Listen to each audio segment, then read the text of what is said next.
வணக்கத்துடன் இது இன்பா டாக்ஸ். தினமும் உங்களோடு பேசிக்கொண்டிருப்பதில் உண்மையிலே எனக்கு மகிழ்ச்சி.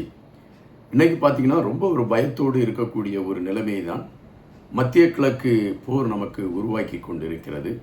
அதுவும் தற்பொழுது வந்திருக்கக்கூடிய செய்திகளை வைத்து பார்க்கின்ற பொழுது ஒரு பெரிய அழிவை நோக்கி நகர்ந்து கொண்டிருக்கிறதா என்ற கேள்வி வருகின்றது. த ட்ரூத் சோசியல் என்கின்ற பக்கத்தில் ட்ரம்ப் அவர்கள் தன்னுடைய கருத்துக்களை பதிவிடுவது வழக்கம். அப்படி அவர் கருத்துக்களை பதிவிட்டிருக்கக்கூடிய அந்த கருத்தில் அவர் குறிப்பிட்டிருக்கக்கூடிய ஒரு விடயம்தான் பெரும் அதிர்ச்சியை உருவாக்கி இருக்கிறது. இதுவரை நாங்கள் ஈரான் மீது நடத்தி இருப்பது ஒரு சாதாரண தாக்குதல் தான். இனிமேல் தான் நாங்கள் தீவிரமான ஒரு தாக்குதலை நாங்கள் கையில் எடுக்க இருக்கிறோம் என்ற ஒரு கருத்தை பதிவிட்டிருக்கிறார். அதாவது ஈரானுக்குள் இருக்கக்கூடிய பாலம், மின் கட்டமைப்பு, சாலைகள் அல்லது குடியிருப்பு போன்ற இடங்களிலெல்லாம் எங்களுடைய தாக்குதல்கள் மிக இருக்கும் என்று அவர் குறிப்பிட்டிருக்கிறார். இது மிகப்பெரிய ஒரு அச்சத்தை உருவாக்கி இருக்கிறது என்பதை விட உலக நாடுகளை ஒரு பதபதைப்பில் மாற்றி இருக்கிறது என்பதுதான் நிஜம். இதுவரை நடந்து கொண்டிருந்த தாக்குதலை வைத்து பார்க்கின்ற பொழுது இரு நாடுகளுமே தங்கள் எதை மையப்படுத்தி, இப்போ இராணுவ தளம் இருக்கிறது என்றால் இராணுவ தளத்தின் மீது தாக்குதலை நடத்தினார்கள். அதுபோல அந்த அரசாங்கத்திற்கு இந்த இடத்தினால் அரசாங்கத்திற்கு ஒரு பாதுகாப்பான நிலைப்பாடு இருக்கிறது என்றால் அந்த இடத்தை தாக்குவதற்கான ஒரு களத்தை எடுத்தார்கள். ஆனால் தற்பொழுது பொதுமக்கள், பாலங்கள் போன்ற அனைத்தையுமே சிதைப்பதற்கான ஒரு களத்தை நாங்கள் எடுப்போம் என்று அமெரிக்கா அறிவித்திருக்கக்கூடிய இந்த அறிவிப்பு மிக இலகுவாக கடந்து செல்லக்கூடிய ஒன்றாக இல்லை. மின் உற்பத்தி நிலையங்கள் தகர்க்கப்படுகின்ற பொழுது ஒட்டுமொத்தமாக மின்சாரம் தடைபட்டுவிடும். அந்த மக்களுக்கு தேவையான அத்தியாவசியமான பொருட்கள் இல்லாத ஒரு சூழல் அமையும். அந்த நேரத்தில் மீண்டும் அங்கு தாக்குதலை நடத்துவது என்பது மிகப்பெரிய ஒரு கொடூரமாக இருக்கும் என்பதுதான் இப்பொழுது நமக்கு கிடைத்திருக்கக்கூடிய செய்தி.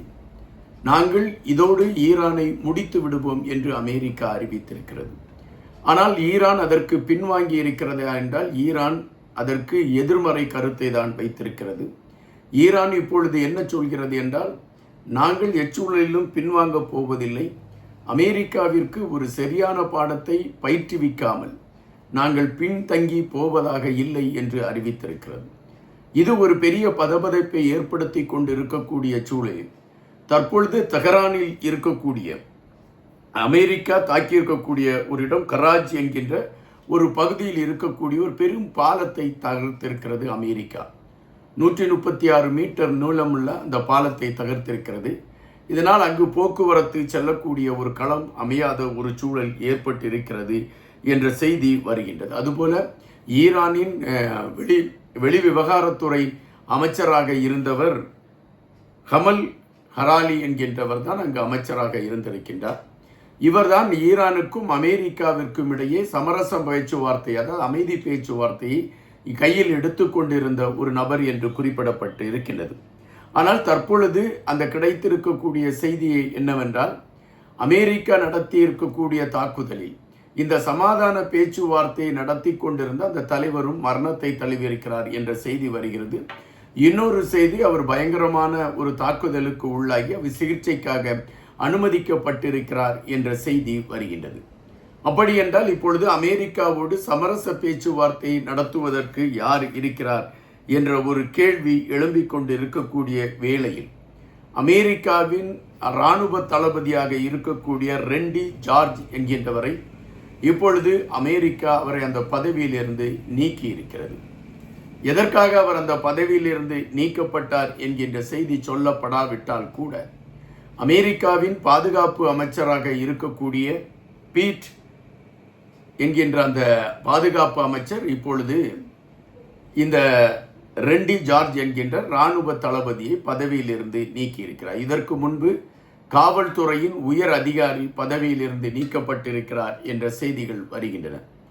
அப்படி என்றால் அமெரிக்கா தாக்குதலை தீவிரப்படுத்துவதற்கான ஒரு களத்தோடு அது முன்னேற தொடங்கி இருக்கிறதா என்ற கேள்வி எழும்புகின்றன. இந்த சூழலில் அமெரிக்காவின் நிர்பந்தத்தினால் அமெரிக்காவிற்கு ஆதரவாக இந்த போரில் இறங்குவோம் என்று சொல்லிக் கொண்டிருந்த பல நாடுகள் இப்பொழுது அமெரிக்கா விட்டு பின்வாங்க தொடங்கிவிட்டன. ஈரானுக்கும் அமெரிக்காவிற்கும் இடையே நடைபெற்று கொண்டிருக்கக்கூடிய இந்த போரில் எங்களுக்கும் ஈரானுக்கும் எந்த விதமான நேரடி தாக்குதல் இல்லை. எனவே இது அமெரிக்காவிற்கு நடந்து கொண்டிருக்கக்கூடிய போர். நாங்கள் இந்த போரில் எந்த சூழலும் தலையிடப் போவதில்லை என்ற கருத்துக்களை அமெரிக்காவின் ஆதரவு நாடுகள் எடுத்து வைத்திருக்கிறது.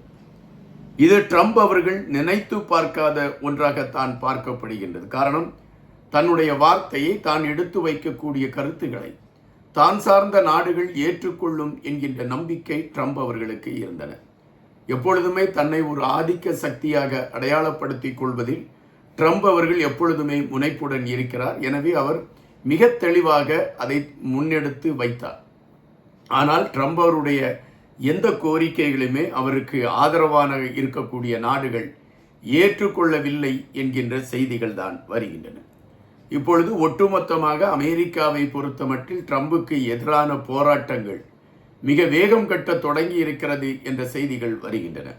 மக்கள் களத்தில் நின்று போராட ஆரம்பித்திருக்கிறார்கள். இந்த போர் தேவையற்ற போர், திட்டமிட்டு ஒரு போரை உருவாக்கி மக்களை நீங்கள் சிக்கலில் மாட்ட வைத்திருக்கிறீர்கள் என்று மிக கடுமையாக ட்ரம்புக்கு எதிர்ப்புகள் உருவாகி கொண்டு இருக்கின்றன.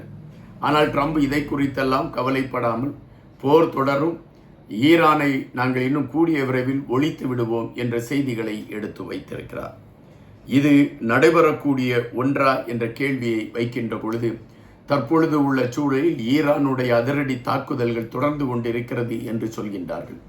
இஸ்ரேலில் ஈரான் தாக்கி இருக்கக்கூடிய இடத்தில் மரண ஓலம் கேட்டுக்கொண்டு இருக்கிறது என்றும், மக்களை காப்பாற்றுவதற்கான களத்தை எடுத்துக்கொண்டு இஸ்ரேல் அரசாங்கம் போராட்ட களத்தில் இருந்து கொண்டு இருக்கிறது என்றும், அங்கு ஒட்டுமொத்தமாக அழுகை குரல் கேட்டுக்கொண்டு இருக்கிறது என்ற செய்தி வருகின்றன. அப்படி என்றால் அமெரிக்கா ஒரு பக்கம் மிரட்டி கொண்டு இருக்கக்கூடிய சூழலில் இன்னொரு பக்கம் ஈரான் மிரட்டலை விட்டு கொண்டு இருக்கிறது என்பதை விட தன்னுடைய தாக்குதலை தீவிரப்படுத்தி கொண்டு இருக்கிறது என்ற செய்திகள் தான் வருகின்றது. 5 வளைகுடா நாடுகள் மீது ஈரான் நடத்தி இருக்கக்கூடிய தாக்குதல் அந்த நாடுகளுக்கு சினத்தை ஏற்படுத்தி இருக்கிறது. எனவே அந்த நாடுகளை ஒருங்கிணைத்து ஈரான் மீது தாக்குதலை நடத்துவதற்கான ஒரு களத்தை எடுப்பதற்கும் அமெரிக்கா வேகம் கட்டிக்கொண்டு இருக்கிறது என்ற செய்திகள் வந்த வண்ணம் இருக்கின்றன. ஆனால் தற்பொழுது நமக்கு கிடைத்திருக்கக்கூடிய செய்திகளை வைத்து பார்க்கின்ற பொழுது, இந்த போர் ஒரு முடிவை காணும் என்கின்ற ஒரு இலக்கு இல்லாத காரணத்தினால்தான் ஐநா மன்றத்தில் பஹ்ரைன் சார்பில் வைக்கப்பட்டிருக்கக்கூடிய தீர்மானம், ஹர்மோஸ் நீரணையை மையப்படுத்தி வைக்கப்பட்டிருக்கக்கூடிய அந்த தீர்மானத்தை இன்று அதை வாக்குக்கு எடுத்து அதை நிறைவேற்றுவதற்கான களத்தை ஐநா மன்றம் எடுப்பதற்கு வேகம் கட்டிக்கொண்டு இருக்கிறது என்ற செய்திகளையும் நம்மால் பார்க்க முடிகின்றது. மத்திய கிழக்கு போர் ஒட்டுமொத்தமாக உலகத்தின் முகத்தையே மாற்ற ஆரம்பித்து விட்டதா? இது எல்லோரும் எடுத்து வைப்பது போல இது 3வது போர் தானா, அல்லது இது ஒரு 3வது போர் என்று சொல்லி தங்களிடம் இருக்கக்கூடிய ஆயுதங்களை விற்பனை செய்வதற்கு ஒவ்வொரு நாடுகளும் முயற்சி செய்து கொண்டிருக்கின்றதா? பாவம், அப்பாவி மக்கள் இங்கு பலியாகி கொண்டிருக்கின்றார்கள். இரு நாட்டு தலைவர்களும் சிந்தித்து இதற்கு ஒரு முடிவை எழுத வேண்டும் என்ற கோரிக்கை பரவலாக எல்லா மட்டத்திலும் எழும்பத் தொடங்கி இருக்கிறது. நன்றியுடன் இன்பா.